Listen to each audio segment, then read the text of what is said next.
वर्तुळातून एक मोठी बातमी, कुणाशी संबंध ठेवा पण भाजपशी संबंध ठेवू नका असं शरद पवार यांनी आपल्या कार्यकर्त्यांना सांगितलं।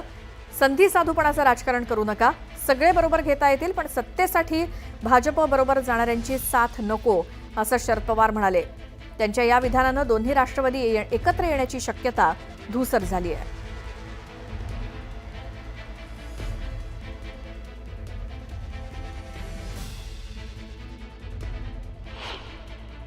की तुम्ही सगळ्यांना बरोबर घ्या, सगळ्यांना बरोबर घ्यायला काही चिंता असायचं कारण नाही।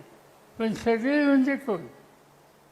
सगळे म्हणजे गांधी, नेहरू, चव्हाण यांचा विचार, फुले शाहू आंबेडकर यांचा विचार, हा जो सगळे म्हणत असेल तसे सगळे मला बांधू आहे। पण सत्तेच्यासाठी भाजपबरोबर जाऊन बसायचं ही भूमिका कुणी मांडत असेल तर हा विचार काँग्रेसचा विचार नाही। आणि त्यामुळं कुणाशीही संबंध ठेवा पण भाजपशी संबंध हा काँग्रेसच्या विचारात असू शकत नाही। तर शरद पवारांच्या या वक्तव्यावर अजित पवारांनी प्रतिक्रिया दिली। प्रत्येकाला मत मांडण्याचा अधिकार आहे असं अजित पवार म्हणाले।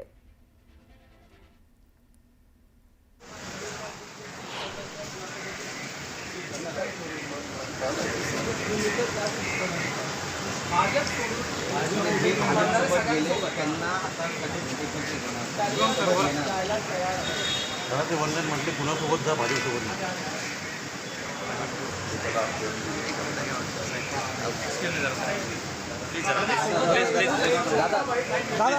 दादा बीडवरून आलो होतो।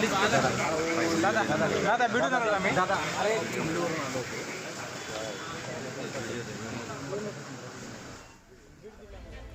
या संदर्भात आपण बोलूयात। आमचे प्रतिनिधी अजित मांढरे आपल्या सोबत आहेत। अजित, ज्यावेळेला शरद पवारांच्या वक्तव्यावरती प्रतिक्रिया घेण्यासाठी तुम्ही गेलात, काय म्हणाले अजित पवार?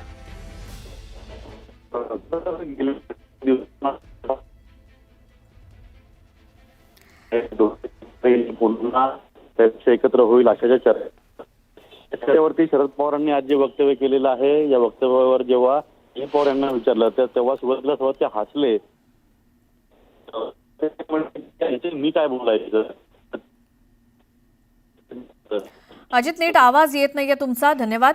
तर अजित पवार यांनी ठोस असं प्रतिक्रिया किंवा उत्तर देणं टाळलं, मात्र ते हसले आणि ज्याला त्याला आपली मतं मांडण्याचा अधिकार आहे असं शरद पवारांच्या वक्तव्यावरती अजित पवार म्हणाले।